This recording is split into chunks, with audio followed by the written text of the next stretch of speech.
আগের দিন আপনাদেরকে দেখিয়েছিলাম বস্তা দিয়ে কি করে হচ্ছে ফুলের টব বানাবেন, ফুলের মানে গাছ লাগানোর জন্য। আজকে আপনাদের সামনে নিয়ে এসেছি প্লাস্টিকের এই যে কৌটোগুলো দিয়ে কীভাবে টব বানাবেন খুব সহজে সস্তায়।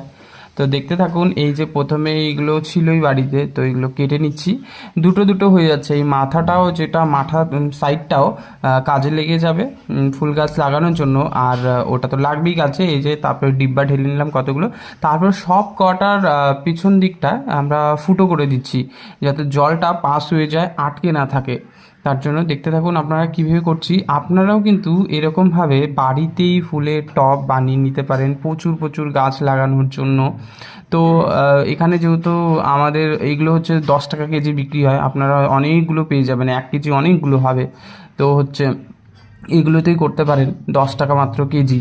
তো যেহেতু আমাদের যে দোকান আছে, কৌটো পড়েই থাকে, 10 টাকা কেজি দরে বিক্রি করতে হয়। বস্তায় বস্তায় 10 টাকা 20 টাকা পাওয়া যায় বস্তায় বস্তায় কৌটা বিক্রি করার পরে।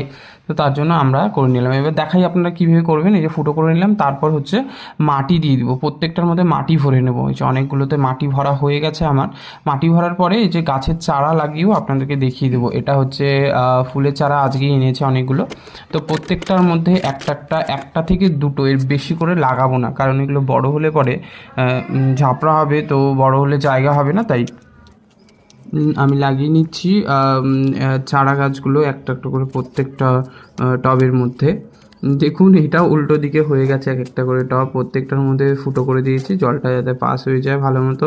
তো আপনারাও এরকম সস্তায় বাড়িতেই বানিয়ে নিতে পারেন ফুলের টব। এবার হচ্ছে গাছগুলো আপনাদেরকে বড় যখন হবে তখনও আপডেট দেবো, অবশ্যই দেখাবো কেমন হলো এই টবগুলোতে গাছ। অনেকেই মনে করবে এগুলোতে অতটা ভালো হবে না, কিন্তু নিশ্চয়ই ভালো হবে।